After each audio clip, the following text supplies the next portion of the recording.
मध्य प्रदेश में इंदौर शहर से 30 किलोमीटर दूर सनवर नाम के एक छोटे से जिले में मैमूना खातून और उनका परिवार रहता है। मैमूना खातून की गिनती उन चंद लोगों में से है जो भीड़ भाड़ में सुकून महसूस नहीं करते।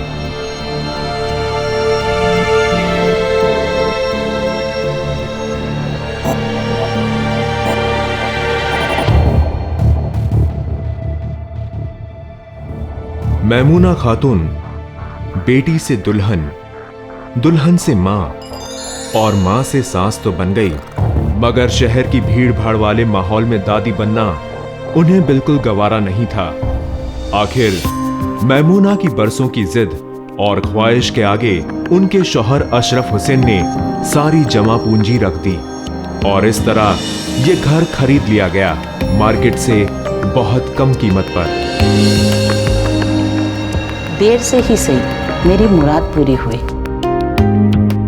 घर शहर से थोड़ा दूर था, इसीलिए शायद मेरे बेटे मुनीर को उतना पसंद नहीं था, लेकिन मेरी बेटी और बहू बेहद खुश थी।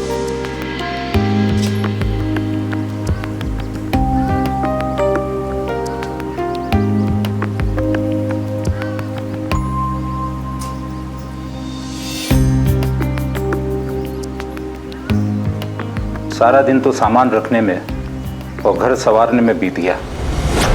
थकान से चूर रात को हम सब अपने अपने कमरे में सोने की तैयारी कर रहे थे।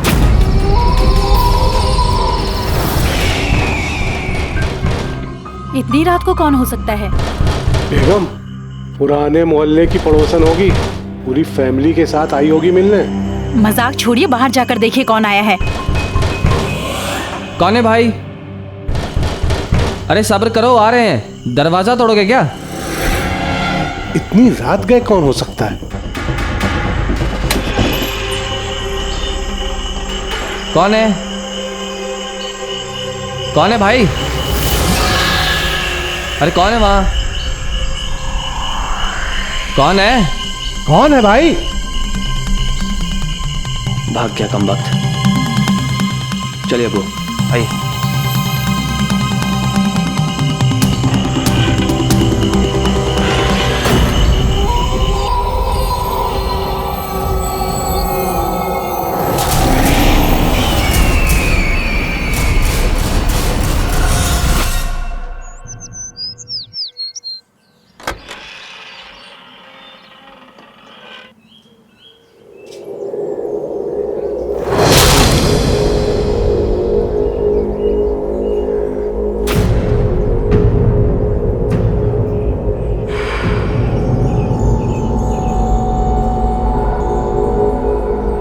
मैं वो झालर दिल्ली से लाई थी। सोचा जब हम नए घर जाएंगे तो वहाँ लगाऊंगी। उसे टूटा देखकर बहुत अफसोस हुआ। उस दिन अब्बू और भाईजान सुबह सुबह नाश्ता करके दुकान चले गए। उसी वक्त टेरेस से अजीब अजीब आवाज़ें आने लगीं।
मेरा ईद वाला सूट भी फाड़ दिया।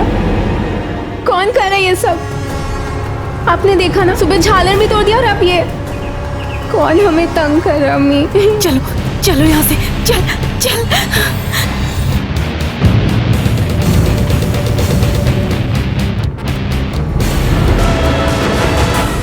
कहा जाता है कि ऐसे इनह्यूमन स्पिरिट्स कई तरह से, कई साइन से इंसानों से कांटेक्ट करते हैं। जीरो का साइन का बनना, इसके बहुत सारे इशारे हो सकते हैं, बहुत सारे मतलब हो सकते हैं।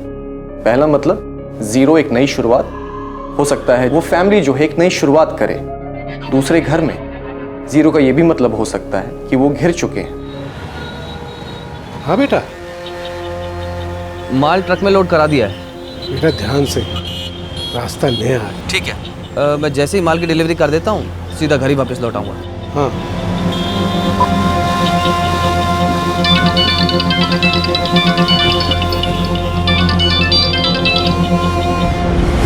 हाँ बेटा। क्या? समरीन ने उस रोज मुझे फोन किया था। कपड़ों के फटने की खबर सुनकर मैं थोड़ा परेशान हो गया था। एक रात पहले भी दरवाजे पे ठक ठक की आवाज, सुबह झालर बिखरी हुई थी। समझ में नहीं आ रहा था ये काम किसका है। श्रीवास्तव जी इस मकान के पुराने मालिक। काफी बार फोन करने के बावजूद उनसे बात ही नहीं हो पा रही थी। टेंशन तो मुझे बहुत होने लगी। उस समय सोच रहा था कि शहर से इतने दूर ये मकान लेके कहीं मैंने कोई गलती तो नहीं की।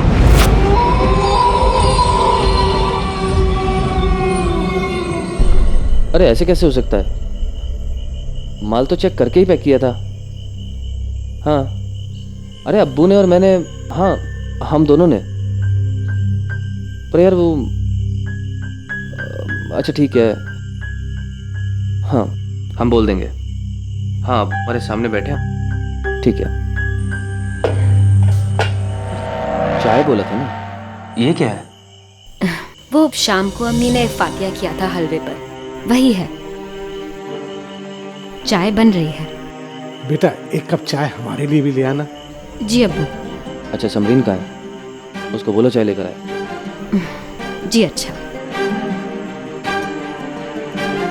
क्या बात है बेटे? किसका फोन था? अब वो वर्मा जी के मैनेजर का फोन था। मुझसे कह रहा था कि जितने भी एचआर की पैकिंग हमने कल करवाई थी उस सब में फंगस लग गया है। फंगस कैसे लग सकता है अचार में? ऐसा कैसे हो सकता है? और माल भी घर के अंदर रखा था, कल ही गोडाउन भिजवाया। माल तो चेक करके ही पैक किया था। फंगस कैसे लग सकता है?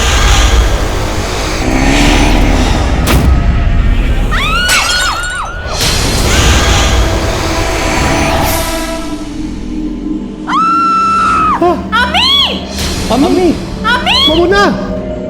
ममुना क्या हुआ? अम्मी! अम्मी! अम्मी!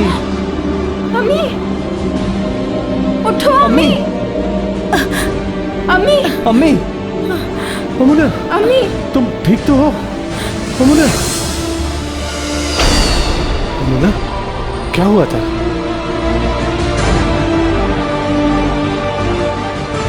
पता नहीं, वजू बनाने के लिए जैसे ही उठी अजीब सी घबराहट हो रही थी और जैसे ही मैं बाथरूम की तरफ गई आंखों के आगे एकदम अंधेरा छा गया। उसके बाद कुछ नहीं पता क्या हुआ। अब्बू, ऐसा लगता है अम्मी का बीपी फिर से लो हो गया है। आप डॉक्टर को बुला लें तो अच्छा होगा। हाँ मुनीर, जल्दी से डॉक्टर अंसारी को फोन करो।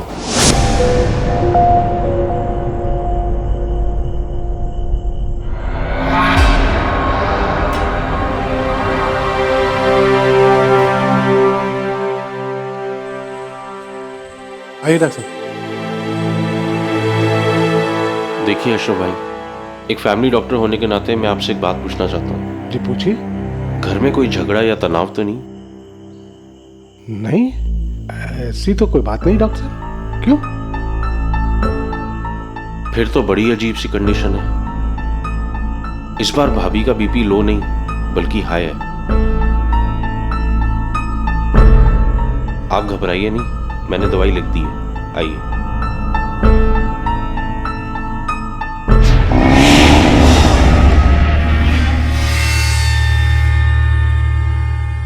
इस बार भाभी का बीपी लो नहीं बल्कि हाई है। आप घबराइए नहीं, मैंने दवाई लिख दी है, आइए।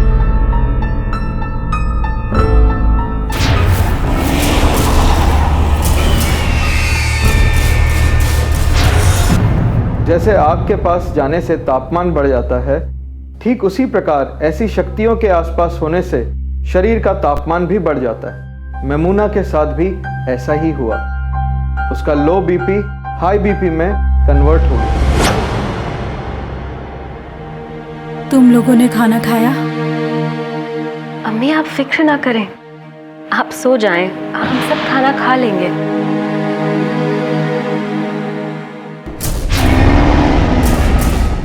क्या हुआ अम्मी? क्या हुआ अम्मी? क्या हुआ? आज भी मेरे रोंगटे खड़े हो जाते हैं। मैं कसम खाकर कहती हूँ, ना तो वो कोई ख्वाब था, ना ही किसी दवा का असर। सब मेरे आसपास खड़े होकर मुझे तसल्ली देने की कोशिश कर रहे थे, पर सबके चेहरे पर परेशानी साफ झलक रही थी।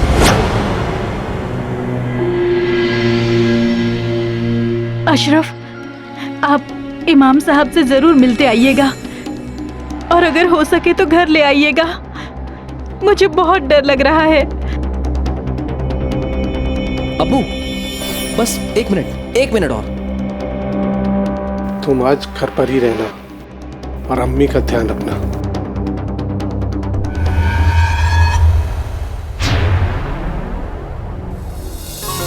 शाम को हम सभी लोग बाजार चलेंगे। घर की सजावट के लिए खरीदारी भी तो करनी है ना। तुम्हें जो लेना होगा वहीं से ले लेना, ठीक है? अम्मी क्या हुआ? क्या हुआ सना? अम्मी बहुत दर्द उठ रहा है। दर्द उठ रहा है? लेकिन अभी तो 7वां महीना चल रहा है ना। अरे क्या हुआ? आज फिर कुछ हुआ क्या?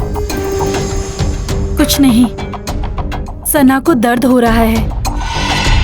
कोई भारी सामान उठाया था तुमने? तुम चिंता मत करो सना, ऐसी हालत में कभी कभी दर्द उठता है। मुनीर, बेटा बहू को अंदर ले जाओ। दवा लेकर थोड़ी देर आराम करेगी ना, तो थोड़ी देर में ठीक हो जाएगा। जाओ बहू, अंदर जाओ।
कुछ नहीं हुआ। देख सब ठीक है, सब ठीक। चल बैठ इधर, सब ठीक, बैठ इधर।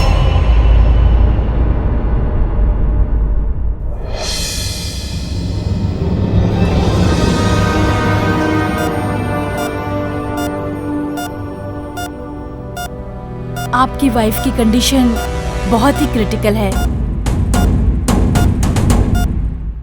बेबी की गर्दन में कॉर्ड जकड़ गया है। आपकी वाइफ को एडमिट करना पड़ेगा। डॉक्टर की वो नली जकड़ने वाली न्यूज़ और फंदे वाली बात ने मुझे बिल्कुल डरा दिया। मुझे मेरे बच्चे की बहुत फिक्र होने लगी। हमारी ज़िंदगी अब किसी साये के शिकंजे में जकड़ती जा रही है, इसमें अब शक की कोई गुंजाइश नहीं थी।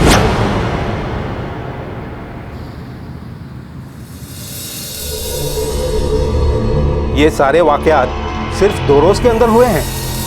जी। और बहू की तबीयत बगैर ऑपरेशन के ठीक हो गई? जी इमाम साहब।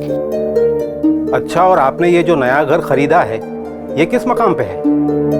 जी वो सुपरमार्केट के पीछे हाईवे से 2 किलोमीटर दूर जो रास्ता जबलपुर की तरफ मुड़ता है, वहीं पर।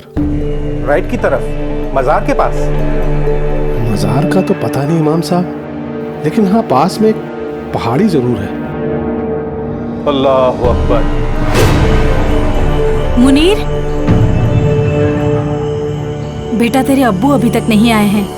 2 घंटे पहले फोन तो आया था कि वो मस्जिद से इमाम साहब को लेकर निकल चुके हैं, लेकिन अभी तक आए नहीं हैं।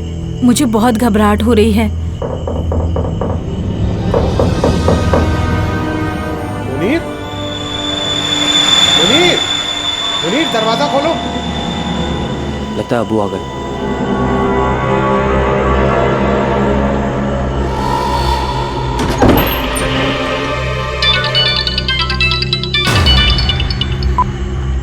जी अबू, 15 मिनट और लगेंगे। मुनीर, भाईजान, मुनीर, मुनीर, मुनीर, मुनीर, मुनीर, मुनीर,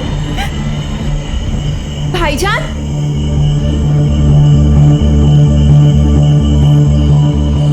भाईजान, मुनीर, मुनीर, भाईजान, मुनीर।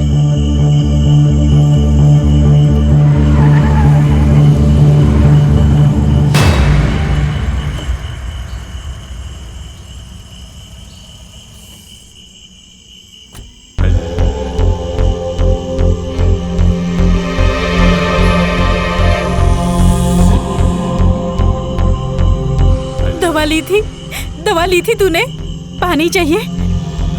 इसको अंदर ले जा। मैं मुनीर को देखती हूँ। मुनीर पता नहीं कहाँ चला गया। अशरफ, अशरफ, रुकिए।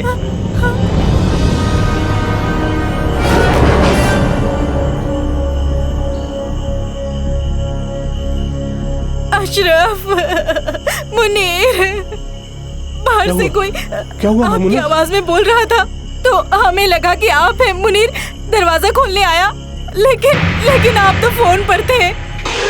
मुनीर पता नहीं कहाँ गया। इमाम साहब मेरा बेटा। सब्र करो, सब्र करो ममूना, सब्र करो। औज़ु बिल्लाहि मिनश शैतानिर रजीम। बिस्मिल्लाहिर रहमानिर रहीम। अल्लाहु ला इलाहा इल्ला हुवल हय्युल क़य्यूम ला ताख़ुज़ुहु सिनतुन लहू मा फ़िस समावाति व मा फ़िल अर्द मन ज़ल लज़ी यशफ़अु इंदहु इल्ला बिइज़्निही यअलमु मा बैना अयदीहिम व मा ख़ल्फ़हुम व ला युहीतूना बिशैइन मिन इल्मिही इल्ला बिमा शाअ वसिअ कुर्सियुहु समावाति वल अर्द व ला यऊदुहु हिफ़्ज़ुहुमा व हुवल अलियुल अज़ीम।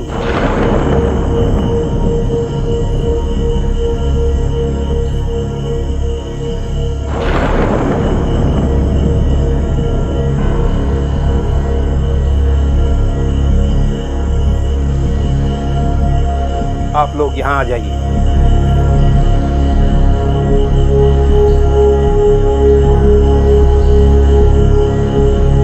अब मैं एक हिसार बांधता हूँ। जब तक मैं घर से बाहर नहीं आ जाता, कोई भी इस हिसार के बाहर नहीं आएगा। या अल्लाह, ला इलाहा इल्लल्लाह मुहम्मदुर रसूलुल्लाह, ला इलाहा इल्लल्लाह मुहम्मदुर रसूलुल्लाह, ला इलाहा इल्लल्लाह मुहम्मदुर रसूलुल्लाह, ला इलाहा इल्लल्लाह मुहम्मदुर रसूलुल्लाह, ला इलाहा इल्लल्लाह मुहम्मदुर रसूलुल्लाह, ला इलाहा इल्लल्लाह मुहम्मदुर रसूलुल्लाह, ला इलाहा इल्लल्लाह मुहम्मदुर रसूलुल्लाह। इमाम साहब, मेरा मुनीर।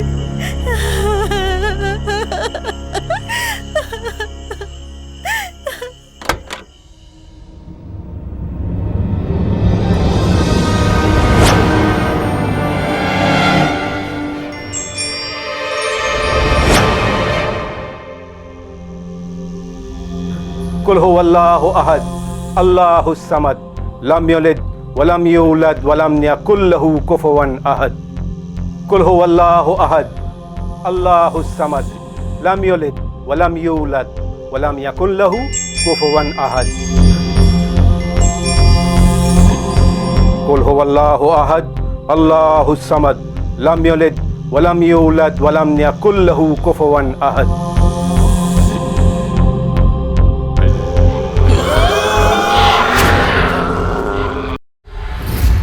अल्लाहु ला इलाहा इल्ला हुवल हय्युल क़य्यूम, बिस्मिल्लाहिर रहमानिर रहीम, अल्हम्दुलिल्लाहि रब्बिल आलमीन, अर्रहमानिर रहीम, मालिकि यौमिद्दीन।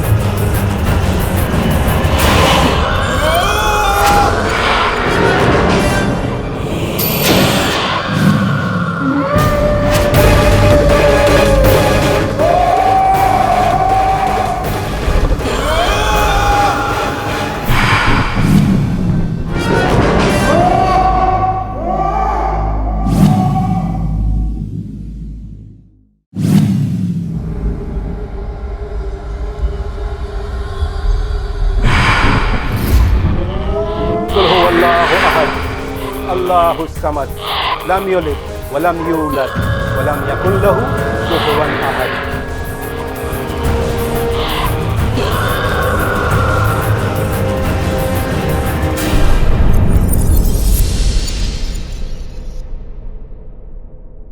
घर के अंदर क्या हो रहा था कुछ पता नहीं, लेकिन घर के बाहर हम सब मुनीर के गम में रो रहे थे। थोड़ी देर में इमाम साहब घर के बाहर आते हुए नजर आए। क्या हुआ इमाम साहब, आप इतने खामोश क्यों हैं?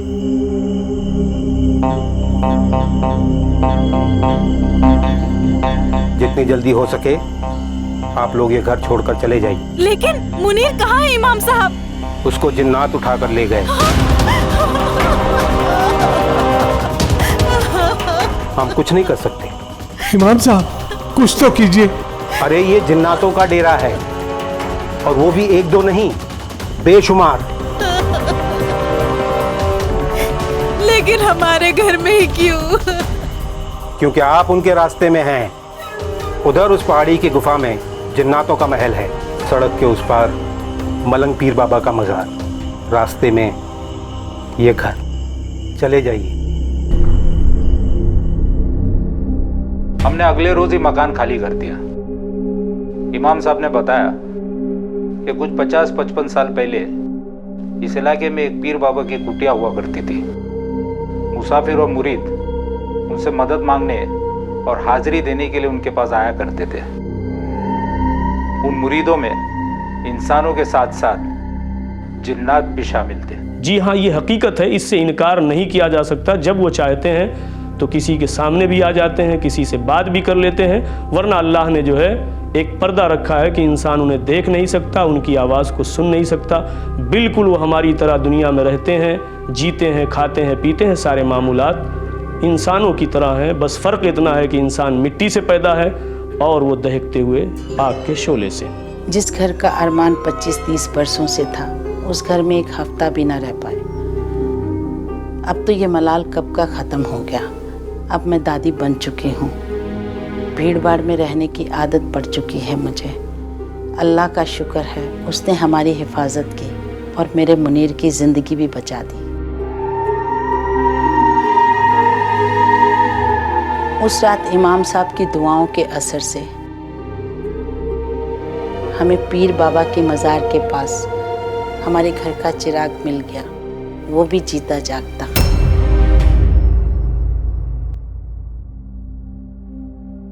क्या कसूर मैमूना का था जो अपने सुकून भरे घर की चाहत में अपने परिवार के साथ उलझन में पड़ गई, या फिर उन जिन्नातों का जो अपना रास्ता बदलने पर राजी नहीं हुए?